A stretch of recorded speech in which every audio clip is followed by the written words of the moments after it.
আমার প্রিয় স্টুডেন্ট ভাই বোনেরা, চলো তোমাদের সাথে তোমাদের SSC model test master class Bangla দ্বিতীয় পত্র লেকচার 18 নিয়ে কথা বলি। 18 কম্পারেটিভলি একটু সহজ লেকচার, যেটার অনেক শব্দ বা অনেক টার্ম সম্পর্কে আমরা আলোচনা করে ফেলছি 17-তে। এই জন্য বলছি 18 তুলনামূলক সহজ। তো চলো দেখি কি অবস্থা, 18-তে আমরা কি কি পড়বো। 18-তে আমরা পড়বো হচ্ছে বাংলা ভাষার রীতি ও বিভাজন, এরপরে পড়বো শব্দ ও পদের গঠন, আর তার সাথে বহু নির্বাচনী প্রশ্নের সমাধানগুলো নিয়ে আমরা তোমাদের সাথে আলোচনা করব। তো চলো আমরা শুরু করি। বাংলা ভাষার রীতি কি, বিভাজন কি একটু আলোচনা করি। শব্দ কি, পদ কি, সেগুলোর গঠন কিভাবে হয়, মানে একদম ফান্ডামেন্টাল কিছু ইনফরমেশন নিয়ে তোমাদের সাথে কথা বলতে যাচ্ছি। ঠিক আছে, তাহলে চলো। এর রীতি বা বিভাজন আসলে কি? দেখো, আমরা বাংলা ভাষাটাকে সাধু রীতি এবং চলিত রীতি এই দুইটা রীতিতে ব্যবহার করি, খেয়াল করে দেখো।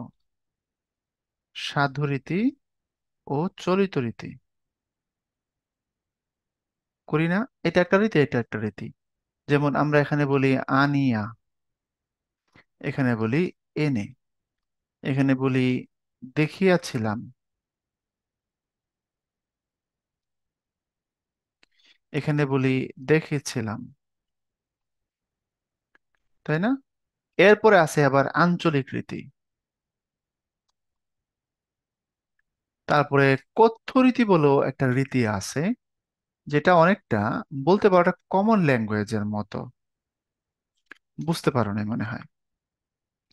যেমন দেখো, আমাদের ঢাকা শহরে কম বেশি 64 জেলার মানুষই আমরা আছি, তাই না?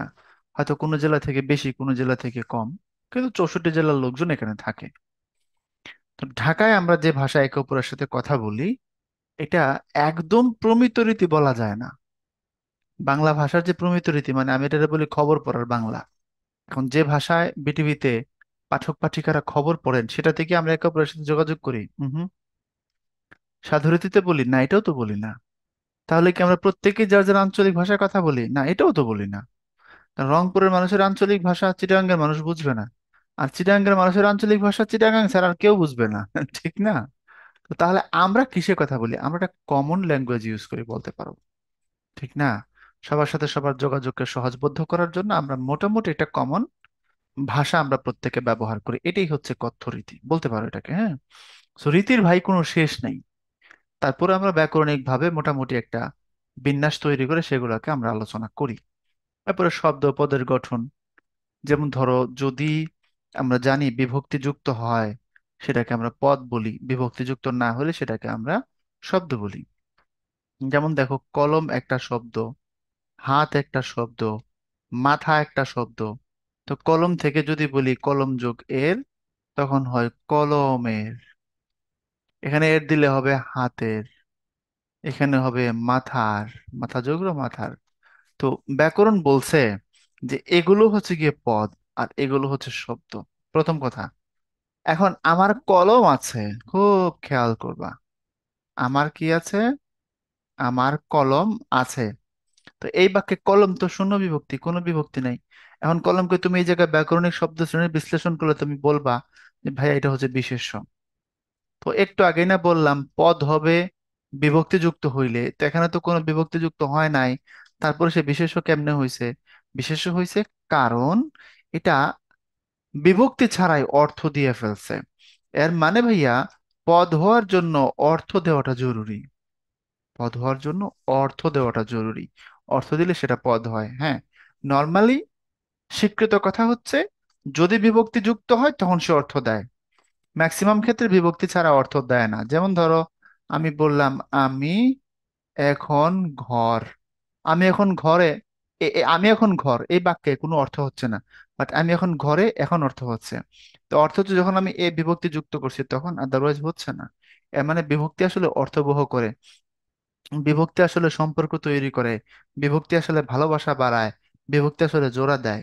তো জোড়া দেওয়ার কাজ বিভক্তি করে বলেই আমরা বলছি বিভক্তি আসলে পদ হয়, পদ মানে অর্থ দেয়। এখন যদি কোনো বিভক্তি ছাড়াই অর্থ ক্রিয়েট করে ফেলে তখন তাকে পদ বলতে কোনো অসুবিধা নাই। বুঝছো? তো এই জিনিসগুলো নিয়েও আমরা আলোচনা করব। তো চলো শুরু করি, আমরা বিষয়ের ভিতরে চলে যাই। বাংলা ভাষার রীতি ও বিভাজন।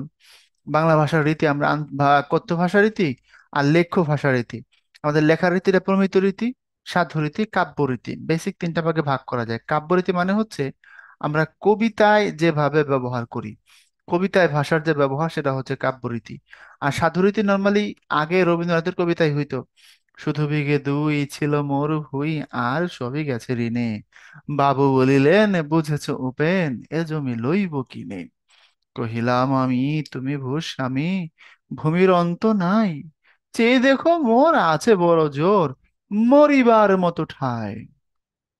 শুনি রাজা কহে, বাপু জানো তো হে, করেছি বাগান খানা, পেলে 2 বিঘে প্রস্তেও দিঘে, সমান হইবে টানা, ওটা দিতে হবে।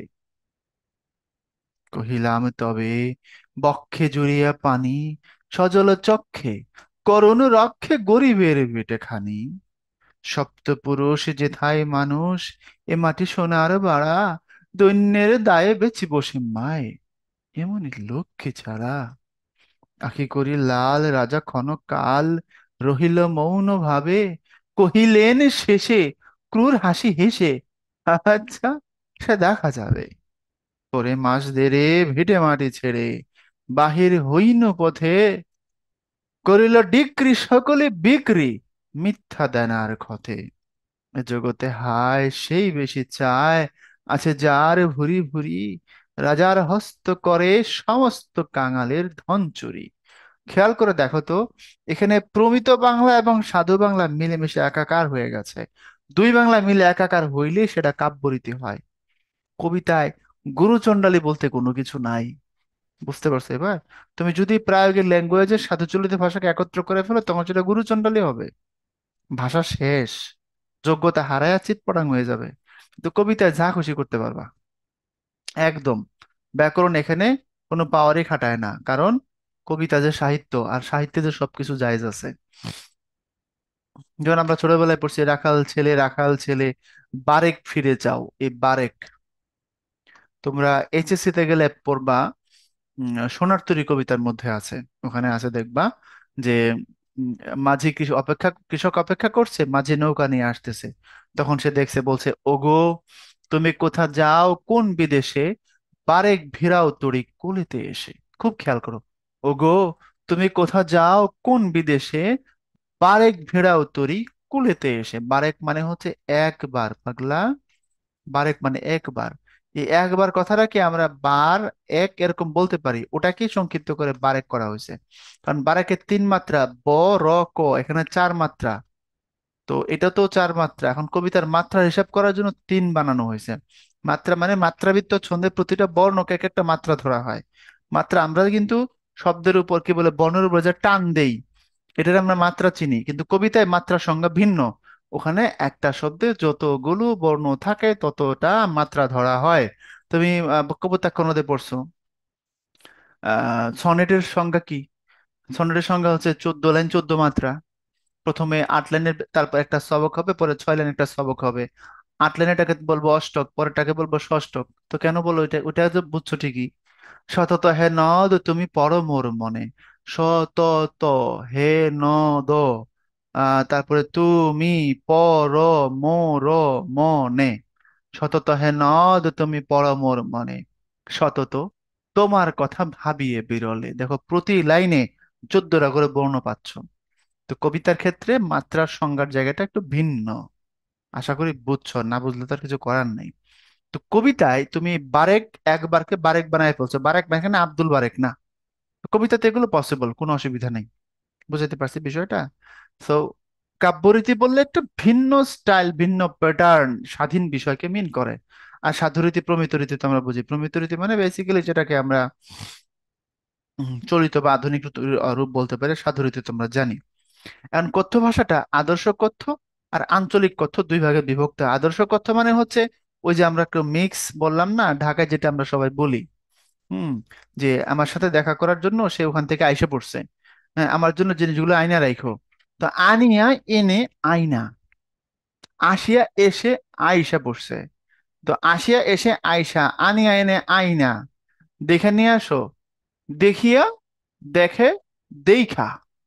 তাহলে খেয়াল করে দেখো, এটা হচ্ছে একটা মানে আদর্শ কথ্য রীতি, যে রীতিটা অলমোস্ট সারা বাংলাদেশের মানুষ প্যারালাল ইউজ করে। আর আঞ্চলিক কথ্যরীতি মানে যার যেখানে বাড়ি তার সেই সিস্টেমে যে উপভাষাটা সে বলে আর কি। আঞ্চলিক কথ্যরীতি বেসিক্যালি ডায়ালেক্ট বা উপভাষাটাকে মিন করা হয়। যেমন সিলেটের মানুষ বলল যে ডাকাত ফাটাইছো রে, তোমার ফুলারে অত দূরে নি পড়ব, লন্ডন ফাটাই দিতে। মানে দুই মুরব্বির মধ্যে কথা হচ্ছে, এক মুরব্বি আরেক মুরব্বিরে জিজ্ঞেস করে তোমার ছেলে না ইন্টারমিডিয়েট পাশ করছে, এখন পরে কই? তো বাপে উত্তর দিছে আমার ছেলে ঢাকা বিশ্ববিদ্যালয়ে ভর্তি হয়েছে বা বুয়েটে ভর্তি হয়েছে, সেটা কই? বলছে ঢাকা। এখন ওই মুরব্বি অ্যান্সার দেয়, তা সিলেট থেকে ঢাকা পাঠাইছো করে, এত দূরে পাঠানোর কি দরকার ছিল? তার চেয়ে ভালো লন্ডন পাঠাই দিতা।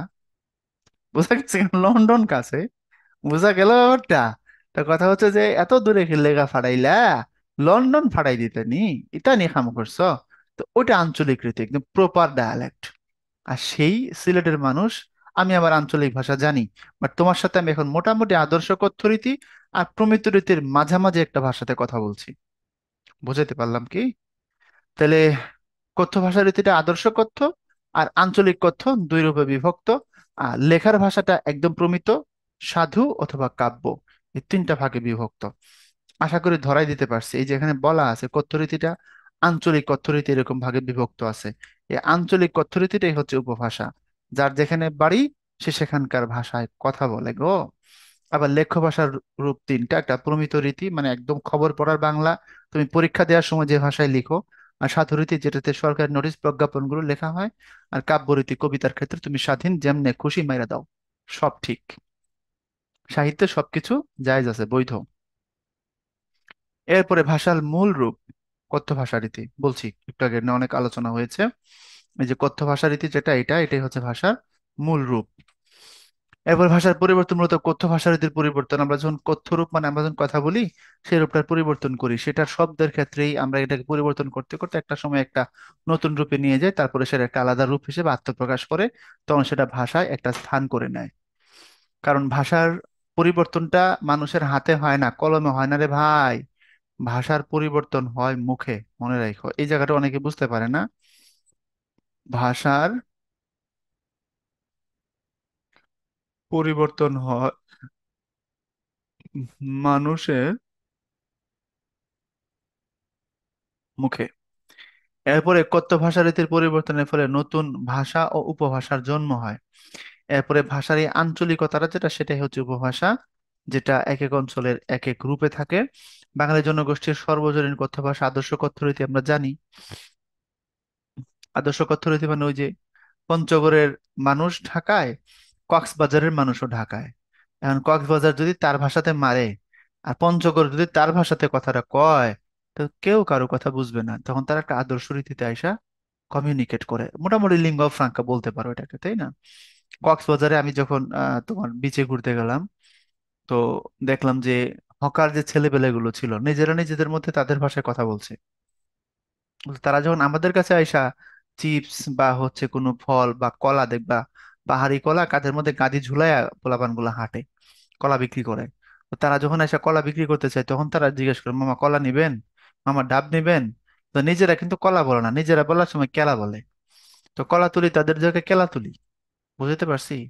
তো এ হচ্ছে ব্যাপার। তো তারা বুঝতে পারে যে যারা এখানে পর্যটক ঘুরতে আসছে তারা তার সব কক্সবাজারের লোক না, বাংলাদেশের বিভিন্ন অঞ্চলের লোক। ওইটাই হচ্ছে আদর্শ কথ্যরীতি, যে কথ্যরীতিতে আমরা একে অপরের সাথে কমিউনিকেট করি।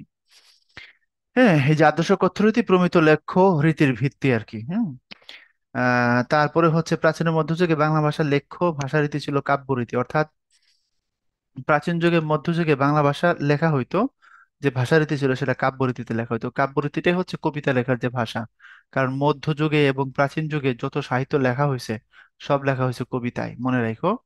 অর্থাৎ এই 650 থেকে 1200 সালের প্রাচীন যুগ, 1201 থেকে 1800 সালের মধ্যযুগ, যত সাহিত্য লেখা হয়েছে সব মূলত কবিতা। এবং মজার ব্যাপার হলো সব আসলে গান ছিল, গাওয়ার জন্য লেখা হয়েছিল এগুলো। চর্যাপদ গাওয়া হয়। তুমি ইউটিউবে গিয়ে সার্চ করবা চর্যাপদের গান, সার্চ করলে দেখবা অনেক ব্যান্ড আছে বা কলকাতার প্রচুর টিম আছে যারা এই গানগুলোকে গায়।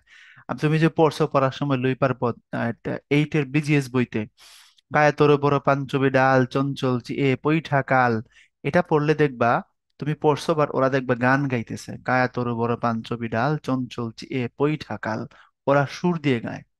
এবং মধ্যযুগে যে মঙ্গল কাব্য আছে, মনসা মঙ্গল, চণ্ডী মঙ্গল, দেবী মনসার প্রশংসাটা মনসা মঙ্গল, চণ্ডীর প্রশংসাটাই চণ্ডী মঙ্গল, দেবদেবীর প্রশংসা সূচক কাব্য, বা রাধাকৃষ্ণের প্রেম নিয়ে যে লেখা হয়েছে, যেসব লেখা বৈষ্ণব পদাবলী বলে এগুলোকে, তো বা পদাবলী সাহিত্য, এগুলো সব গান, সবগুলোই তখনকার সময় লেখা হয়েছিল গাওয়ার জন্য, গাওয়ার উদ্দেশ্যে।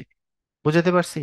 এবং মনসা মঙ্গলের যে যতগুলো বই আছে, তার মধ্যে খুব নামি দামি একটা বই আছে তোমার, হচ্ছে পদ্মা পুরাণ, এই বরিশালের কবি বিজয় গুপ্তের লেখা। এটা হিন্দুরা শ্রাবণ মাসের প্রথম থেকে শেষ পর্যন্ত দেখবা এটা ওরা গান হিসাবে গায়।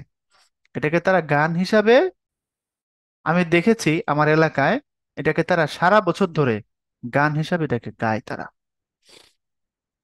এরপরে বাংলা গদ্যরীতি চালু হয় 19 শতকের সূচনায়। তো এখন প্রশ্ন হচ্ছে, গদ্যরীতি আমরা বলছি যে 19 শতকের সূচনায় শুরু হয়েছে, তো 19 শতকের সূচনা মানে হচ্ছে 1801 সালের যে পর, যে বা 1800 সালের পরে যেটা আছে, এটাকেই 19 শতক বলা হয়। হ্যাঁ, এটাকে বলা হয় 19 শতক, কারণ তুমি 1801, 2, 5, 10, 15, 20 যা নিচ্ছ ফিগার গুলো, 19 তৈরি করার জন্য নিচ্ছ না একক হিসাবে, তো ওই জন্য এটা হচ্ছে 19 শতক। আচ্ছা, লেটস সি, বিষয়টাকে একটু প্রপারলি ব্যাখ্যা করি। তো 19 শতকের পরে যেহেতু গদ্য রচনা শুরু হয়েছে, সেটা কেমনে? তোমরা এটা জানো যে বাংলা গদ্যের জনক বলা হয় ঈশ্বরচন্দ্র বিদ্যাসাগরকে। তো বিদ্যাসাগর মহোদয় কি এমন কাজ করছিলেন যার জন্য তাকে বাংলা গদ্যের জনক বলা হচ্ছে? চলো বিষয়টাকে একটু বিস্তারিত আলোচনা করি। বিষয়টা হলো, 1847 সালে বিদ্যাসাগরের একটা বই প্রকাশিত হয়। বইটার নাম হচ্ছে বেতাল পঞ্চবিংশতি। বেতাল পঞ্চবিংশতি। যদিও বইটা অনুবাদ বই, মৌলিক বই না। একজন হিন্দি কবি, ওনার নাম হচ্ছে লাল্লুজি। লাল্লুজির একটা বই আছে, বৈতাল পঁচিশি। এই বৈতাল পঁচিশির অনুবাদই হচ্ছে বেতাল পঞ্চবিংশতি। এই বইটাতে উনি প্রথম, একদম ফার্স্ট, যতি চিহ্নের ব্যবহার করেন। যতি চিহ্নের ব্যবহার করেন। এখন আমাদের ভাষায় আমরা যতগুলো যতি চিহ্ন ব্যবহার করি, খেয়াল করে দেখো, একমাত্র দাড়ি বাদে বাকি সবগুলো ইংরেজিতেও আছে, খেয়াল করো। Comma, colon, colon dash dash, bracket, ইলেক বা লোপ চিহ্ন, যত কিছু সেমিকোলন থেকে যা তুমি ইউজ করো সব ইংরেজিতে আছে। শুধু আমি যেখানে দাড়ি মারি বাংলা বাক্যের পরিপূর্ণ বাক্যের শেষে, ওই জায়গায় ইংলিশে ফুল স্টপ দিতে হয়। এই তো পার্থক্য, আর কোনো পার্থক্য আছে?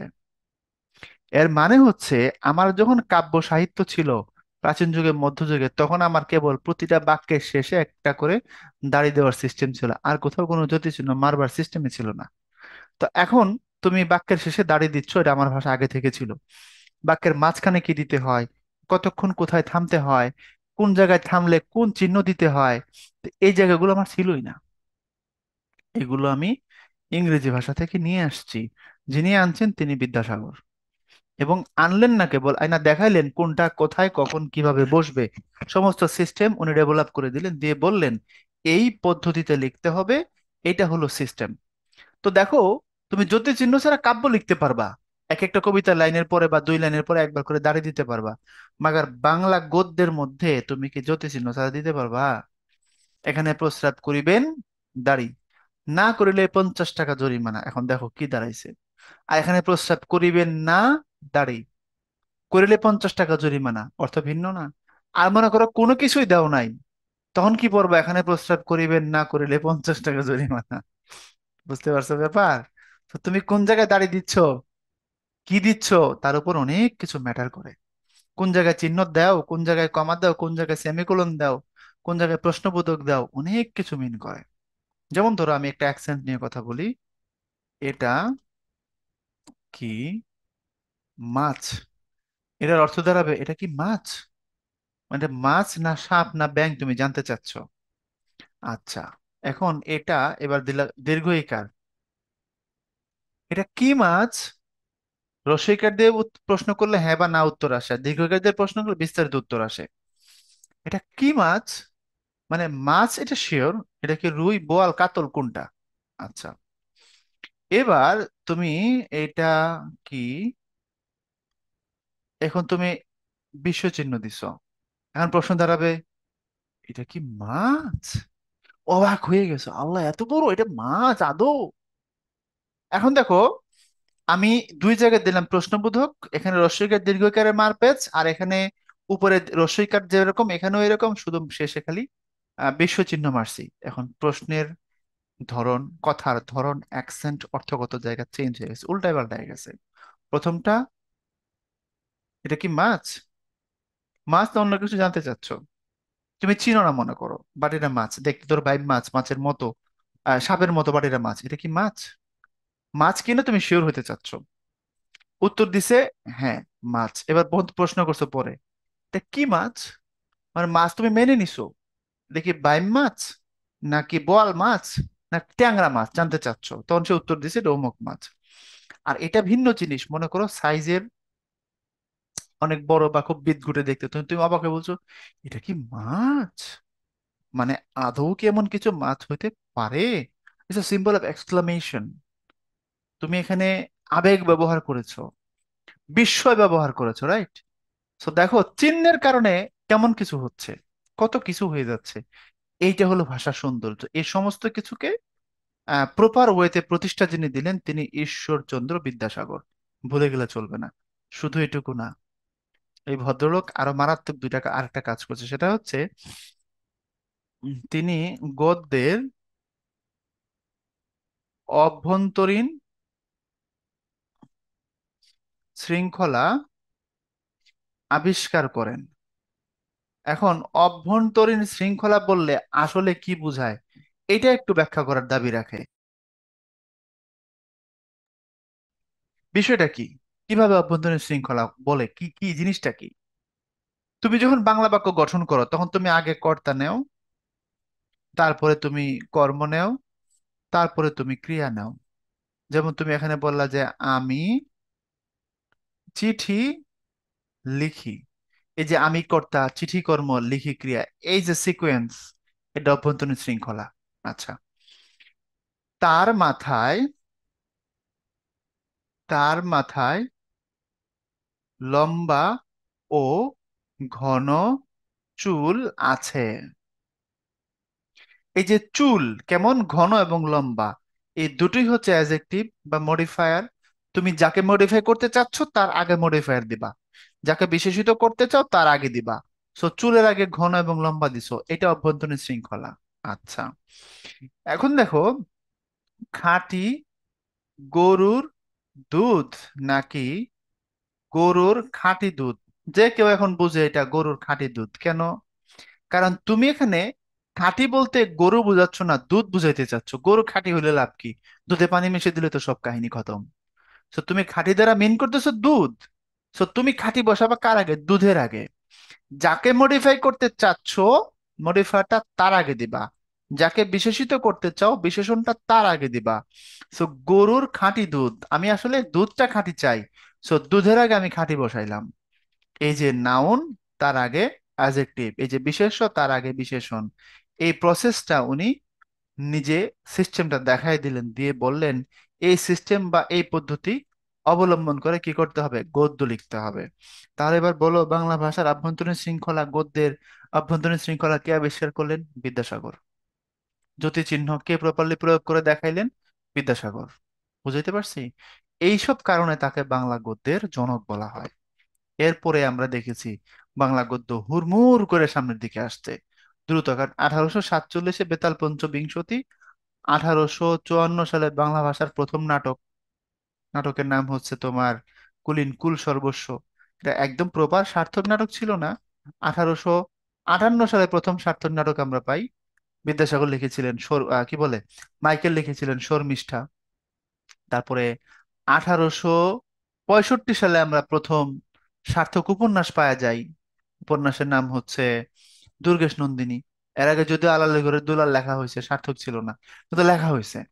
তো যত সার্থক নাটক, সার্থক উপন্যাস, বহুত সার্থক জিনিস আমরা এরপরেই পাইছি। তো এটা যদি গদ্যের আভ্যন্তরীণ শৃঙ্খলা বলো আর জ্যোতি চিহ্ন বলে জায়গাগুলোকে বিদ্যাসাগর ডেভেলপ না করতেন, হয়তো বা আরো অনেক সময় লাগতো। বুঝতে পারছি নিশ্চয়ই জায়গাটা। আসো তাহলে সামনের দিকে যাই। এরপরে সাধুরীতির জন্ম হয় গদ্যরীতি থেকে, বুঝতেই পারছো, রাজা রামমোহন রায় প্রথম তার বেদান্ত গ্রন্থে, রাজা রামমোহন রায় প্রথম তার বেদান্ত গ্রন্থে সাধুরীতির ব্যবহার করেছেন। গদ্যরীতি দুটি ভাগ, চলিত রীতি, সাধুরীতি, আমরা জানি এটা। দেন হচ্ছে গুরুত্বপূর্ণ তথ্যের এই জায়গায় আমরা কিছু জিনিস নিয়ে একটু আলোচনা করি। চলিত রীতির আদর্শ রূপ প্রমিত রীতি, আমরা জানি এটা। চলিত রীতির আদর্শ রূপটাকে প্রমিত বা আধুনিক রীতি বলা হয়। বাংলাদেশের সকল পাঠ্য বইগুলো প্রমিত রীতিতে লেখা হয়। চলিত রীতির নাম প্রমিত রীতি হয় 21 শতকের সূচনা নাগাদ। 21 শতকের সূচনা মানে হচ্ছে 2000 সালের পরে আর কি, 2001, 2, 3 ওই জায়গাটা। তারপরে প্রমিত রীতিতে ক্রিয়া সর্বনাম এবং অনুসর্গ রসতর হয়। ক্রিয়া সর্বনাম, সবই নাম না, সর্বনাম এবং অনুসর্গ রসতর হয় মানে, ক্রিয়া মানে হচ্ছে তুমি, আমরা যখন বলি আনিয়াছিলাম, এটা আধুনিক জায়গায় এসে কি হয়, এনেছিলাম, বা আনিয়াছি এনেছি। এরপরে সর্বনাম, এটা তাহারা না হয়ে তারা হয়। তারপরে হইতে, থেকে, চেয়ে, এই হইতে না হয়ে হতে হয়, এই হলো অনুসর্গ। এই হইতেটা অনুসর্গ, তাহারাটা সর্বনাম, আনিয়াছিলামটা ক্রিয়া। তোমাদের অনুসর্গের ক্লাস আছে ভাইয়া, দিয়ে রাখছি দেখবা, মাস্টার ক্লাসে টপিক দেখে খুঁজে অনুসর্গটা দেখে নিও। এরপরে সাধুরীতির বিকাশ 19 শতকের শুরুতে, খুবই সিম্পল। 19 শতকের শুরুতে মানে হচ্ছে তোমার 1800 সালের পরে, ওই যে রামমোহন রায়ের হাতে। সাধুরীতি ব্যাকরণের সুনির্দিষ্ট নিয়ম অনুসারে হয় এবং কাঠামো সুনির্দিষ্ট অপরিবর্তনীয়, অর্থাৎ এই যে আনিয়াছিলাম, দেখিয়েছিলাম, করিয়াছিল, সিস্টেম মেনটেন করে করা লাগে, এগুলোকে তুমি নিজের মতো করে চেঞ্জ করতে পারবা না।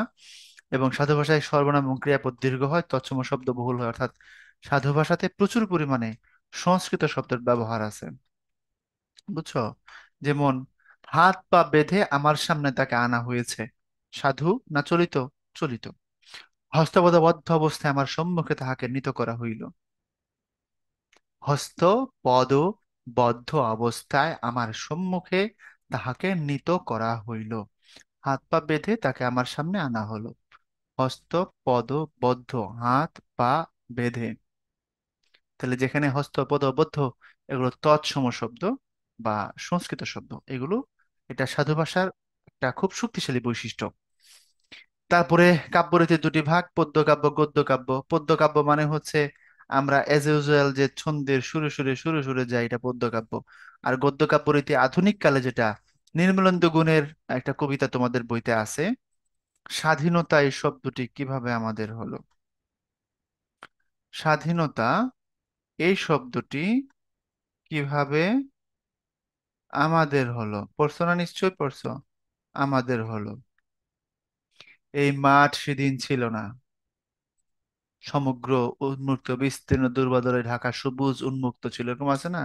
হ্যাঁ, আগামী দিনের শিশু, হ্যাঁ অনাগত ভবিষ্যৎ, এই শিশু পার্কের দোলনায় দোল খেতে খেতে একদিন তুমি সব জানতে পারবে। তোমার জন্য আমি লিখে রেখে যাচ্ছি সেদিনের সেই শ্রেষ্ঠ বিকেলের গল্প। আজ যখন দেখি কবির বিরুদ্ধে কবি, মাঠের বিরুদ্ধে মাঠ, বিকেলের বিরুদ্ধে বিকেল, মার্চের বিরুদ্ধে মার্চ, এই যে কথা, সবগুলো দেখো গদ্যের প্রভাব না এগুলোতে। হলো অক্ষরবৃত্ত ছন্দ, এটা গদ্যের বৈশিষ্ট্য এটার মধ্যে পাওয়া যায়, এটাই বলছে এখানে। ওকে। তারপরে প্রতিটি বাঙালি শিশুর মাতৃভাষা ও প্রথম ভাষা হলো তার আঞ্চলিক ভাষা, কারণ প্রত্যেকে যে যেখানে থাকে সে সেই ভাষাটাই শিখে। পরবর্তীতে তারপরে স্কুল কলেজে গিয়ে তারপরে সে হচ্ছে শুদ্ধ প্রমিত বাংলা বলতে শিখে। যদিও আজকাল সিটি এরিয়াগুলো যেগুলো আছে বা টাউন এরিয়া যেগুলো, সেখানের বাবা মা যারা শিক্ষিত, তারা সন্তানদেরকে একদম প্রমিত বাংলাটাই শেখান প্রথম দিকে, তাই না? প্রথম দিকে তারা এটাই শিখে। স্কুলে গিয়ে বন্ধুদের সাথে মিশে আবার একটা কমন ভাষা তারা আবার শিখে।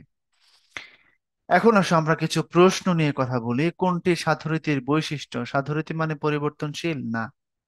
পদবিন্যাস সুনির্দিষ্ট, হ্যাঁ। বক্তৃতার জন্য বেশি উপযোগী না।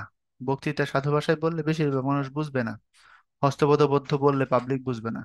তদ্ভব শব্দবহুল, এটা হচ্ছে তোমার খাঁটি বাংলা শব্দ যেখানের মধ্যে আছে, এটা আধুনিক প্রমিত রীতির বৈশিষ্ট্য। তো সাধু রীতিতে আমরা নর্মালি প্রচুর পরিমাণে আহ তৎসম শব্দ দেখি।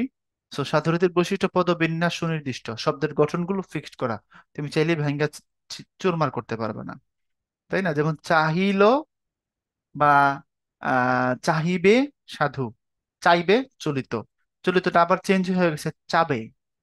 তো চলিত ভাঙবে কিন্তু সাধু ভাঙবে না, যা আছে তাই থাকবে। কোনটি চলিত ভাষারীতির বৈশিষ্ট্য? তদ্ভব শব্দ বহুল। তদ্ভব শব্দ মানে খাঁটি বাংলা শব্দ বেশি।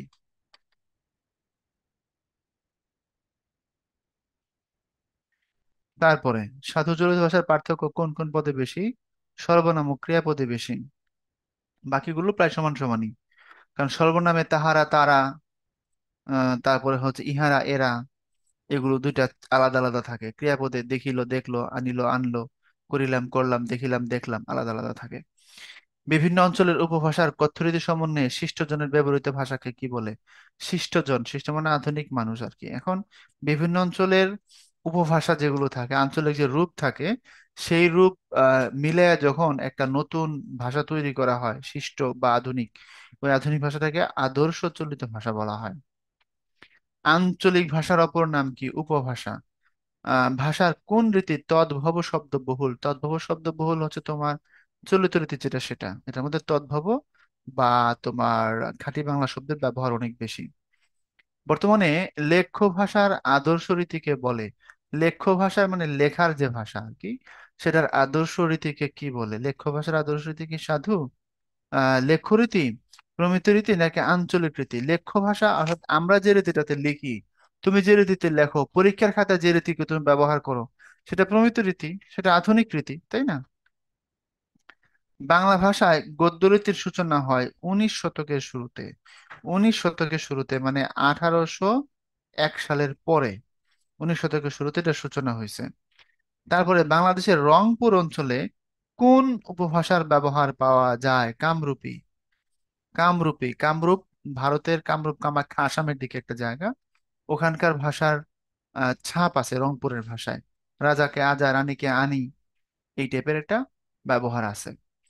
এরপর অধিকাংশ ভাষায় অন্তত কয়টি রীতি থাকে? পৃথিবীর যত ভাষা আছে, হ্যাঁ, তার মধ্যে অধিকাংশ বা ম্যাক্সিমাম ভাষায় অন্তত দুটি রীতি থাকে।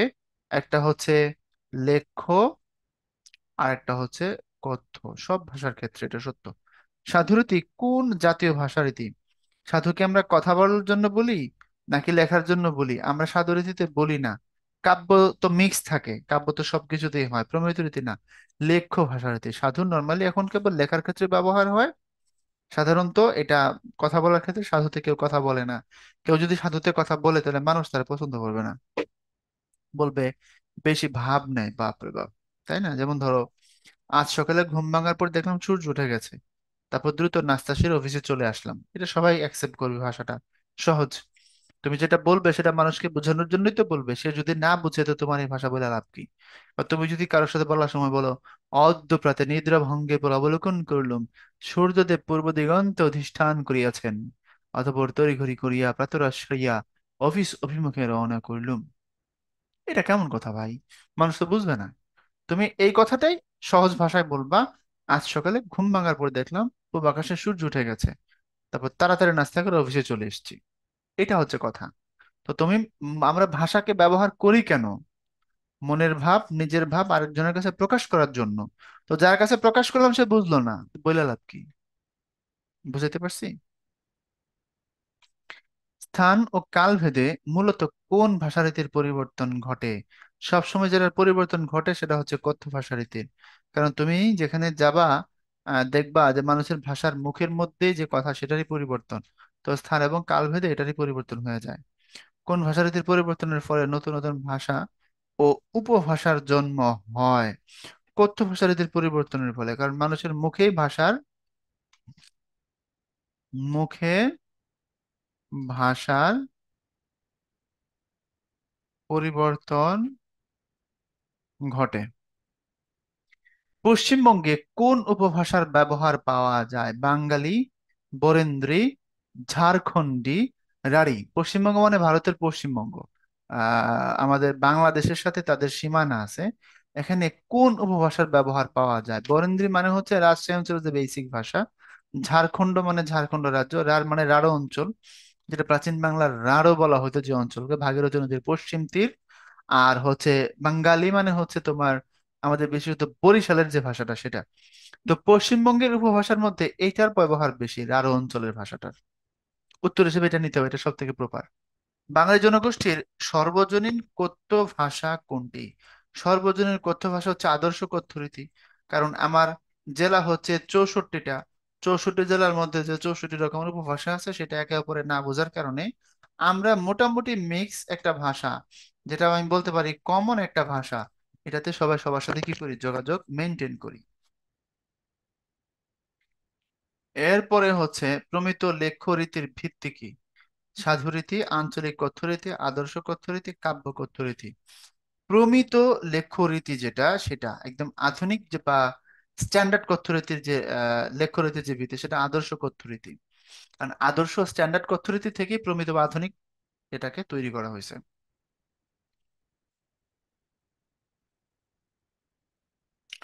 1000 বছর আগে বাংলা সাহিত্য কোন রীতিতে রচিত হয়েছিল? 1000 বছর আগে মানে যখন চর্যাপদ বা মধ্যযুগের সাহিত্যগুলো লেখা হয়েছিল, তখন আমরা কোনটা ব্যবহার করেছিলাম? আমরা কাব্য ব্যবহার করেছিলাম, তাই না?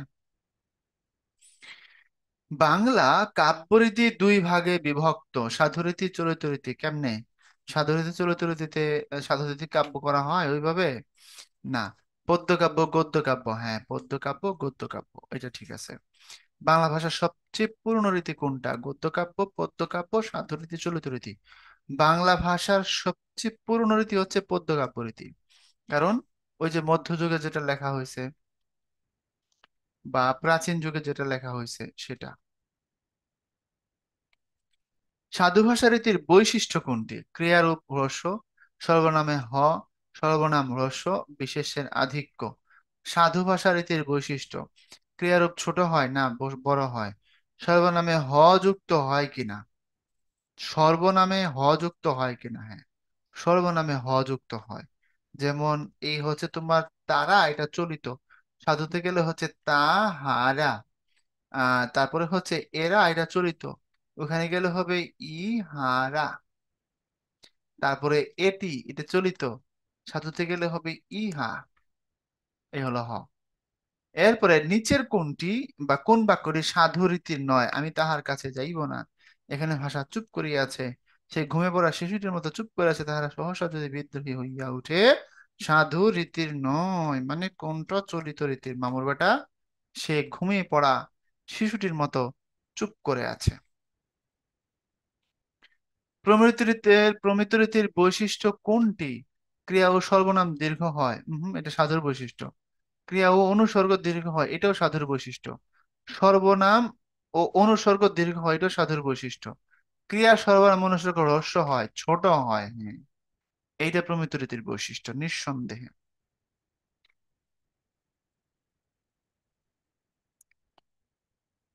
কোন রীতিতে শব্দ ব্যবহার আলোচ্য বিষয়ের উপর নির্ভর করে? কাব্যরীতি, প্রমিত রীতি না, প্রমিত রীতির উপরে ব্যবহার করে। কারণ তুমি যখন উম যে ভাষায় যখন কথা বলবা, তুমি প্রয়োজন এবং বিষয় অনুযায়ী প্রমিত রীতিতে সব ধরনের শব্দ তুমি ব্যবহার করতে পারবা। চন্দ্র না বলে চাঁদ বলতে পারবা, হস্ত না বলে হাত বলতে পারবা। তো এটা ডিপেন্ড, কি বলে, বিষয়টা প্রমিত রীতির উপরে তোমার ডিপেন্ড করে। কোন রীতিতে শব্দ ব্যবহার আলোচ্য বিষয়ের উপর ডিপেন্ড করে? প্রমিত রীতি। এবার প্রমিত রীতিতে কোন শব্দটি বর্জনে? ধুলো, তুল্য, পূজ্য, সবগুলো। প্রমিত রীতিতে বর্জনীয় সবগুলোই মোটামুটি ধুলা তুলা পূজা এগুলো লিখতে হয় আর কি, বলতে গেলে। এরপরে তোমার প্রতিটি বাঙালি শিশুর প্রথম মাতৃভাষা কোনটি? অবশ্যই তার আঞ্চলিক ভাষা, তার মা যে ভাষায় কথা বলে, যে অঞ্চলের মানুষ তারা সে অঞ্চলের ভাষা। এরপরে শব্দ ও পদের গঠন। শব্দ কখন, পদ কখন আমরা জানি। শব্দ হচ্ছে যদি বিভক্তি যুক্ত না থাকে, আর পদ হচ্ছে যদি বিভক্তি যুক্ত থাকে, তাই না? সো আমরা পদের সংজ্ঞা অলরেডি ভাইয়া তোমাদেরকে ক্লিয়ার করে দিছি। এটা বিভক্তির মারপ্যাচ। বিভক্তি থাকলে একরকম ভাবে নেই, বিভক্তি না থাকলে আরেকরকম ভাবে নেই। তো চলো আমরা এই জিনিসটাকে নিয়ে একটু সংক্ষেপে আলোচনা করি। আমরা বলছি বিভক্তিযুক্ত শব্দকে পদ বলে, আর বিভক্তি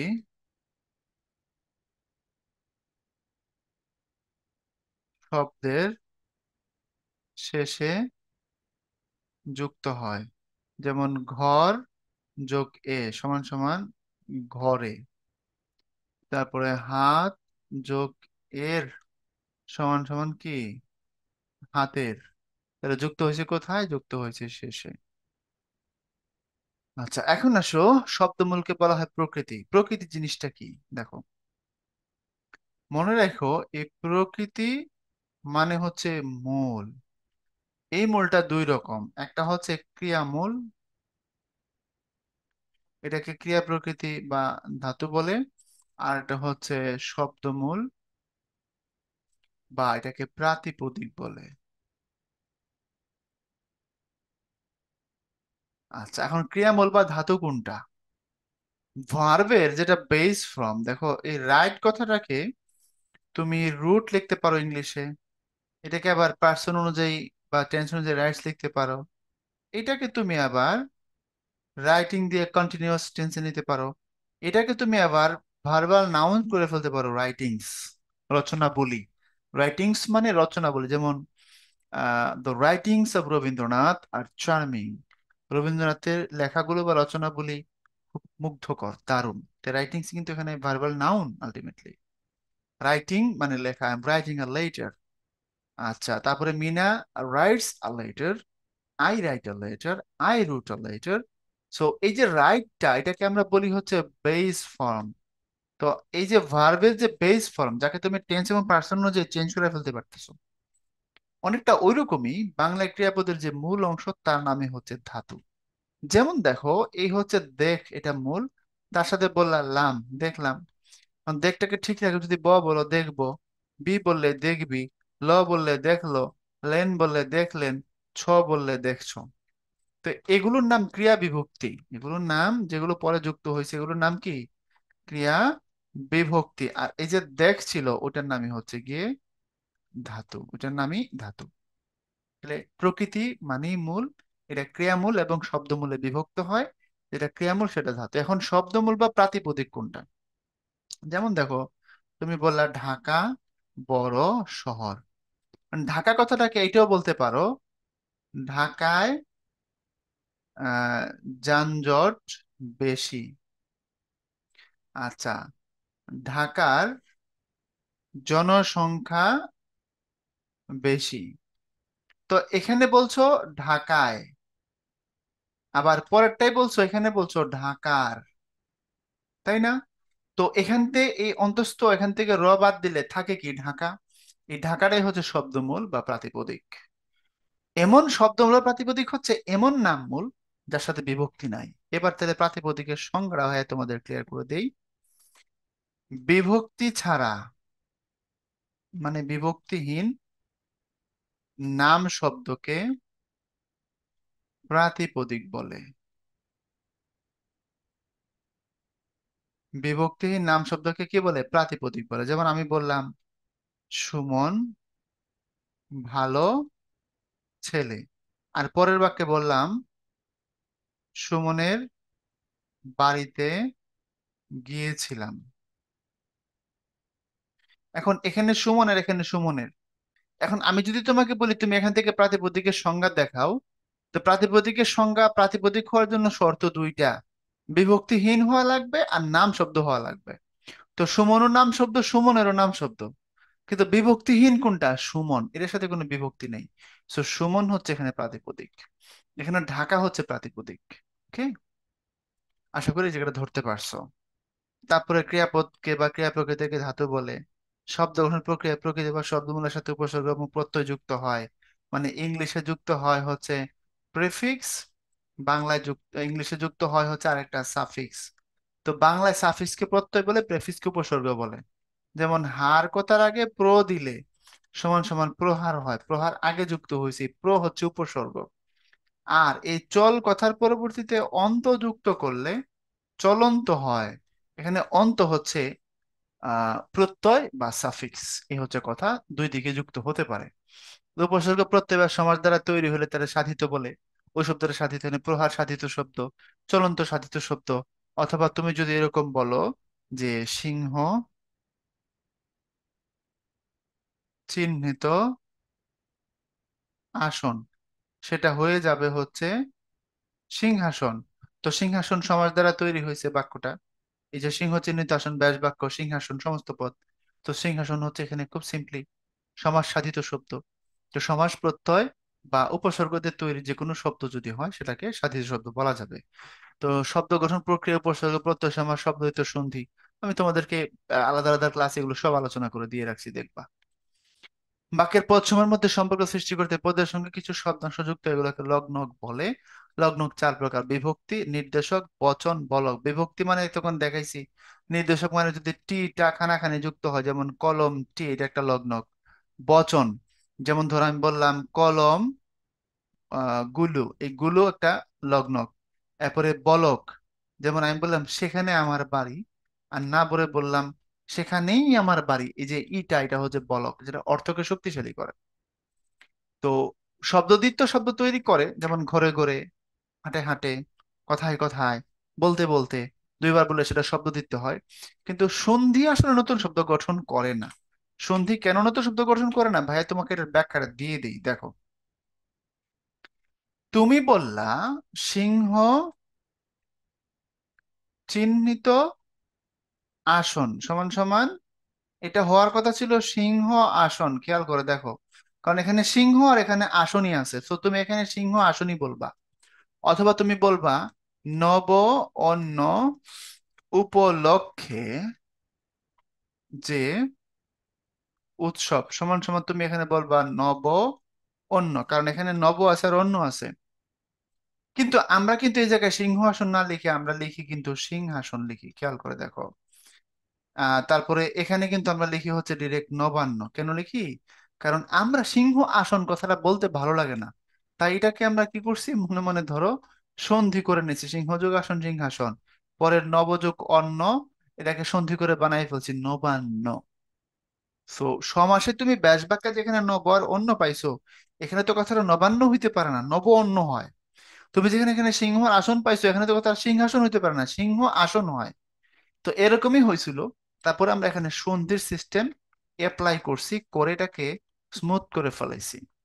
তো সন্ধি স্বয়ংসম্পূর্ণভাবে নিজেই শব্দ করে, শব্দকে তৈরি করে এমন না, সে অন্য সিস্টেমের ভিতরে ঢুকে তাকে দ্রুততর করে দেয়, সহজ করে দেয়, প্রপার করে দেয়, ভালো করে দেয়, শ্রুতিমধুর করে দেয়। সে নিজে স্বয়ংসম্পূর্ণ না, সে আসলে অন্যকে হেল্প করে, বিশেষত সমাসকে। তো এই জন্য যেহেতু সন্ধি দিয়ে প্রচুর শব্দ আমরা ভাঙ্গি, তা আসলে ভাঙ্গি কিন্তু শব্দটা সন্ধিরই না, শব্দটা আরেকজনের সম্পদ, সন্ধি তাকে সুন্দর করে দিচ্ছে, এখানে যেমনটা করছে। ওকে। বক্তব্যকে জোরালো করতে বলক তৈরি হয়, বলছি একটু আগে। লগ্নক থাকলে সলগ্নক, না থাকলে অলগ্নক। কলম, এটা অলগ্নক। কলমের, এটা সলগ্নক। বা কলমটি, এটা সলগ্নক। ওকে। আচ্ছা, শব্দ শুধু রূপতত্ত্ব বা শব্দতত্ত্ব আলোচ্য বিষয়, তবে পদ একই সঙ্গে রূপতত্ত্ব আলোচনা হয়, বাক্যতত্ত্ব আলোচনা করা হয়, কারণ তুমি বাক্যের অন্তর্গত শব্দগুলোই তো পদ, সেক্ষেত্রে পদকে তুমি বাক্যতত্ত্বের অংশ বলতে পারবা। এবার আসো এখান থেকে আমরা বহু নির্বাচনী বা এমসিকিউ প্রশ্নগুলো নিয়ে একটু হাউমাউ করে আলোচনা করি। চলো দেখা যাক বিষয়গুলো আসলে কি। শব্দ যখন বাক্যে ব্যবহৃত হয় তখন তাকে কি বলে? আমরা পড়েছি শব্দ যখন বাক্যে ব্যবহৃত হয় তখন তাকে আর শব্দ বা অন্য কিছু বলার চান্স থাকে না। বাক্যে ঢুকে পড়লে তার র্যাঙ্ক বাড়ে, তার গিয়ার বাড়ে। তো গিয়ার বাড়লে তখন তারে বলতে হয় পদ। গিয়ার বাড়লে তখন তারে বলতে হয় পদ। তো শব্দ যখন বাক্যে ব্যবহৃত হয় তখন তাকে পদ বলে। পদের লগ্নক কত ধরনের? পড়েছি লগ্নক হচ্ছে চার ধরনের। লগ্নক চার ধরনের, এই যে দেখো এখানে বলছি, এই যে লগ্নক, এই যে বিভক্তিগুলো, নির্দেশকটা, বচনটা, আর বলকটা, এই চার ধরনের লগ্নক আছে। এরপরে কোনটি শব্দের শেষে যুক্ত হয় না? প্রত্যয় শেষে হয়, বিভক্তি শেষে হয়, বলক শেষে হয়, উপসর্গটা আগে যুক্ত হয়। যেমন যোগ হার, প্রহার। তারপরে আ যোগ হার, আহার। তারপরে যোগ নাম, সুনাম। তো এই সুটা, প্রটা, আটা, এগুলো উপসর্গগুলো আগে বসে। যেসব শব্দাংশ পদের সঙ্গে যুক্ত হয়ে বক্তব্য জোরালো করে, জোরালো করলে বলো সেখানেই আমার বাড়ি, তোমাকেই আমি চেয়েছি। বুঝেছো কি? ওই সেখানেই, এটার ইটা, তোমাকেই ওটার ইটা। কোনটি সাধিত শব্দ? গাছ, পরিচালক, মাছ, চাঁদ। এখানে যদি তুমি সাধিত শব্দ বলো পরিচালক, চালক এটা মূল শব্দ, তার আগে পরি এই উপসর্গটা দিছো, দেওয়ার কারণে এটা হয়ে গেছে সাধিত শব্দ। কারণ এটা উপসর্গ দিয়ে হয়েছে, পরি এখানে একটা উপসর্গ। তো উপসর্গ সমাস বা প্রত্যয় দিয়ে তৈরি করা যে সকল শব্দ আছে সেগুলোকে সাধিত শব্দ বলে। কোনটি মৌলিক শব্দ, অর্থাৎ উপসর্গ, সমাস আর প্রত্যয় না থাকলে সেটা মৌলিক শব্দ হয়। তাহলে চাঁদ মৌলিক শব্দ। বন্ধুত্ব, বন্ধু আর তার সাথে ত দিয়ে বানাইছে বন্ধুত্ব। প্রশাসন, শাসন তার আগে প্র দিয়ে বানাইছে প্রশাসন। দায়িত্ব, দা এখানে একটা তোমার প্রকৃতি আছে, তারপরে প্রত্যয় দিয়ে বানাইছো দায়িত্ব। সো সবগুলোই সাধিত। সাধিত হওয়ার জন্য কি হইতে হবে? যদি কোনো শব্দ সমাস দিয়ে হয়, কোনো শব্দ যদি প্রত্যয় দিয়ে হয়, কোনো শব্দ যদি উপসর্গ দিয়ে হয়, ইকুয়াল টু ওই শব্দকে সাধিত বলা যাবে। আর যদি এগুলোর কোনোটাই না থাকে তখন তাহলে মৌলিক বলতে হয়। যেমন হাত, পা, নাক, চোখ, কান, মুখ, চাঁদ এগুলো। শব্দের কোথায় প্রত্যয় যুক্ত হয়? শেষে। কারণ প্রত্যয়কে ইংলিশে হচ্ছে সাফিক্স বলে। যেমন আমি বললাম চল যোগ অন্ত, এই অন্তটা প্রত্যয়। তারপরে রাধ যোগ উনি, এই রাধুনি উনিটা প্রত্যয়। এই রাতটা ধাতু, চলটা ধাতু। তারপরে ধরো মনে করো আমি বললাম হচ্ছে মুড় যোগ অক সমান সমান হয়ে গেল মোড়ক। মোড়ক মানে কোনো কিছুর কাভার। এই মুড়টা ধাতু, অকটা প্রত্যয়। তো প্রত্যয় শেষে বসে। কোনটি? নির্দেশক। নির্দেশক মানে হচ্ছে তোমার ইংলিশে যেটাকে আমরা আর্টিকল বলি, এই আর্টিকলকে বাংলা পদস্থিত নির্দেশক বলে। তো এ এন আর দি, এটা না আর্টিকেল। তো বাংলায় বললে এগুলা কি হয়? টি, টা, খানা, খানি, টুকু এগুলো। ঠিক আছে কথা? আশা করি এই জায়গাটা ধরতে পারছো। তারপরে আসো, শব্দমূলকে অন্য কি নামে ডাকা যায়? আমরা বলেছি শব্দমূলকে তুমি চাইলে প্রকৃতি বলতে পারো। কারণ প্রকৃতি মানে ক্রিয়া শব্দের মূল, নাম শব্দের মূল, কমন নাম। এর মধ্যে যদি নাম শব্দের মূল হয় তখন তুমি তার আবার আরেকটা নামে প্রাতিপদিক বলতে পারো। আর ক্রিয়াবাচক শব্দের মূল হলে তখন তুমি তাকে ধাতুও বলতে পারো। ক্রিয়া প্রকৃতির অন্য নাম ধাতু। কারণ একটু আগে আমরা দেখছি যেটা ক্রিয়া প্রকৃতি তার আরেকটা নাম আছে, সেটা ধাতু।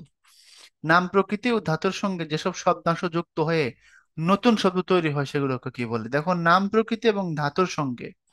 তো ধাতুর সঙ্গে বসলে ধাতুর আগে বসার কোনো চান্স নাই, পরে বসতে হবে। নাম প্রকৃতির সাথে যদি বসে, নাম প্রকৃতির আগে বসার চান্স নাই, পরে বসতে হবে। তো যদি বসে তখন দেখো নাম প্রকৃতি এবং ধাতুর সঙ্গে যদি যুক্ত হয় তখন একটু খেয়াল করো।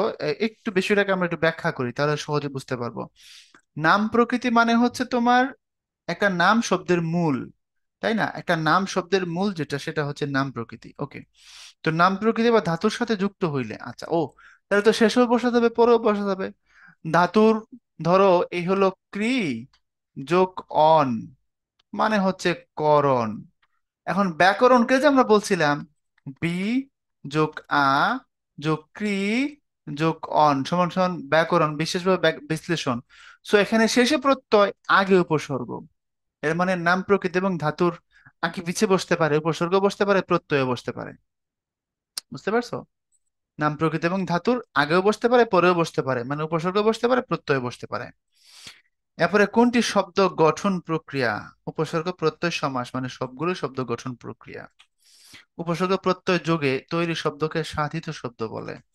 আর যদি না হয় তখন তাকে মৌলিক বলে। লগ্নক চার প্রকার। লগ্নক চার প্রকার: বিভক্তি, এটা লগ্নক। বচন, এটা লগ্নক। তারপরে নির্দেশক মানে আর্টিকল, এটা লগ্নক। তারপরে বলক, এটাও লগ্নক। ক্রিয়ার কাল নির্দেশ করতে এবং কারক বোঝাতে পদের সঙ্গে কি জাতীয় শব্দাংশ বা লগ্নক যুক্ত হয়? 100% এটা বিভক্তি। কাল এবং কারক বোঝানোর জন্য শেষে যেটা যুক্ত হয় সেটা হচ্ছে তোমার বিভক্তি। কেন বিভক্তি একটু দেখো। এ হলো কর, তারপরে বললাম লাম, করলাম। ব বললে করব, বেন বললে করবেন, লেন বললে করলেন, তারপরে ছিস করছিস। তাহলে দেখো, করলাম অতীতকাল, করব ভবিষ্যৎকাল, করবেন ভবিষ্যৎকাল, করলেন অতীতকাল, করছিস বর্তমানকাল। তাহলে এই লাম থেকে ছিস সবগুলোই হচ্ছে ক্রিয়া বিভক্তি। ধাতুর সাথে যে বিভক্তিটা বসে সেটা ক্রিয়া বিভক্তি। আর নাম পদের সাথে বসলে সেটাকে নাম বিভক্তি বলে বা কারক বিভক্তি বলে। ওই যে র, তারপরে এ, এ, র, এর, এগুলো যে তিন প্রকারের বিভক্তি তোমাদের বইতে এখন বলা হয়েছে, আগে সাত প্রকার ছিল, এখন তিন প্রকার করে দেওয়া হয়েছে। হ্যাঁ, যেমন তোমার বলা হয়েছে তোমার এই কে, রে, এর, যেমন সুমন কে, সুমন রে, আমাদের রে, এগুলো। তারপরে র, এর, যেমন আমার, তোমার, আমাদের, তোমাদের, এর। তারপরে এ, ও, তে, এতে, তোমাতে, আমাতে, ঘরে, বাইরে, এগুলো সাধারণত নাম শব্দের সাথে বসে। তো নাম শব্দের সাথে বসলে এগুলোকে কারক বিভক্তি বলে। আর ধাতুর সাথে বসলে, এই যে লাম থেকে চিস, এগুলোকে ক্রিয়া বিভক্তি বলে। এগুলো দেখো কাল নির্দেশ করে, এই যে এগুলো সব কাল নির্দেশ করছে, করলাম অতীত, করব ভবিষ্যৎ, করছিস বর্তমান, এগুলো কাল। পাশাপাশি এগুলো কাল প্লাস পুরুষ নির্দেশ করে, ক্রিয়া বিভক্তি গুলো দুটো জিনিস নির্দেশ করে। কাল প্লাস পুরুষ, পুরুষ মানে হচ্ছে ইংলিশে যেটাকে পার্সন বলে আর কি। তোমাদের বইতে পার্সন বলে নাই, তোমাদের বইতে পুরুষকে বলছে পক্ষ, একই কথা। করলাম মানে আমি, করব মানেও আমি, করবেন মানে আপনি, করলেন মানে তিনি, করছিস মানে তুই। তো দেখো কাল এবং পুরুষ, টেন্স এন্ড পার্সন, ইংলিশে এটাকে সহজে মনে রাখতে পারবা। ক্রিয়া বিভক্তি গুলো কি নির্দেশ করে? টেন্স এন্ড পার্সন নির্দেশ করে। ওকে, এরপরে প্রশ্ন হচ্ছে বিভক্তি কত প্রকার? বিভক্তিকে তুমি বিভিন্ন অ্যাঙ্গেলে বলতে পারো, তবে প্রাইম যদি বলো তখন দুই প্রকার। একটা হচ্ছে শব্দ বিভক্তি, এটার আরেক নাম হচ্ছে নাম বিভক্তি, এটার আরেক নাম হচ্ছে কারক বিভক্তি। এটা হচ্ছে এক। দুই, ক্রিয়া বিভক্তি। এই যে কারক বিভক্তি বা নাম বিভক্তি বা শব্দ বিভক্তি এগুলো, আর এগুলো হচ্ছে ক্রিয়া বিভক্তি। ওকে, তারপরে আসো, পদের সংখ্যা বোঝাতে কোন জাতীয় লগ্ন ব্যবহার করা হয়? বচন, এক বচন, বহু বচন, একটি, দুইটি, এটা তো এক বচনে থাকলো নির্দেশক দিয়ে। বাট তুমি যখন বহু বচনে চলে যাবা, গুলি, গুলো, হ্যাঁ, আমগুলি, আমগুলো, ছেলেগুলি, ছেলেগুলো, পাখিগুলো, আর তুমি যখন সংখ্যাকে নির্দেশ করে ফেলবা, তুমি যখন কাউন্টিং এর বিষয়ে যখন চলে যাবা, তখন আমরা জানি যে তুমি যখন সংখ্যার সাথে হিসাব কিতাব করতে চাকবা, পদের সংখ্যা যখন বুঝাইবা, তখন সেটা হবে বচন। আচ্ছা, যেসব শব্দাংশ পদের সাথে যুক্ত হলে বক্তব্য জোরালো হয় ওর নাম বলক। যে সকল পদের সাথে লগ্নক থাকে তাদেরকে বলে সলগ্নক পদ। সলগ্নক মানে লগ্নক আছে। কোনটি সাধিত শব্দ? সাংবাদিক, সংবাদ যোগ ইক, সাংবাদিক, এটা প্রত্যয় সাধিত, কারণ শেষে যুক্ত হয়েছে না, প্রত্যয় ইক, ইক তো শেষে যুক্ত হয়েছে, তো প্রত্যয় সাধিত, প্রত্যয় শেষে থাকে। কোনটি লগ্নক নয়? নির্দেশক বলক, বচন লগ্নক, কারকটা লগ্নক নয়। পুকুরের মাঝে শাপলা ফুল ফুটেছে, এখানে অলগ্নক কোনটি? আচ্ছা, পুকুরের মাঝে, পুকুরের এখানে এর আছে, মাঝে এখানে এ যুক্ত আছে। শাপলা, এটা বলা যায় তো না, এটা অলগ্নক পদ। ফুল, ফুল কথাটাও অলগ্নক পদ। ফুটেছে, এ, এটা সলগ্নক পদ। শাপলা আর ফুল দুটি লগ্নক ছাড়া বেসিক্যালি, তো আগে আছে কোনটা? শাপলা, ওটা নিয়ে নিব। আর ফুল তো নাই এখানে, মাঝে ফুটেছে শাপলা পুকুরের, শাপলা আছে তো শাপলা নিয়ে নিব। ফুল থাকলে ফুলও হইতো, কিন্তু আগে থাকতো সেটা নিতাম, তো ফুল তো নাই এখানে, শাপলা আছে, শাপলা অ্যান্সার হবে। ওকে, তারপরে এই ছিল তোমাদের সাথে আয়োজন, একদম শেষ প্রান্তে চলে আসছি। ভালো থাকবা, আমাদের সাথে যুক্ত থাকো অনলাইনে। তোমাদের জন্য শুভকামনা, আবার কথা হবে পরের লেকচারে, ততক্ষণ পর্যন্ত আল্লাহ হাফেজ।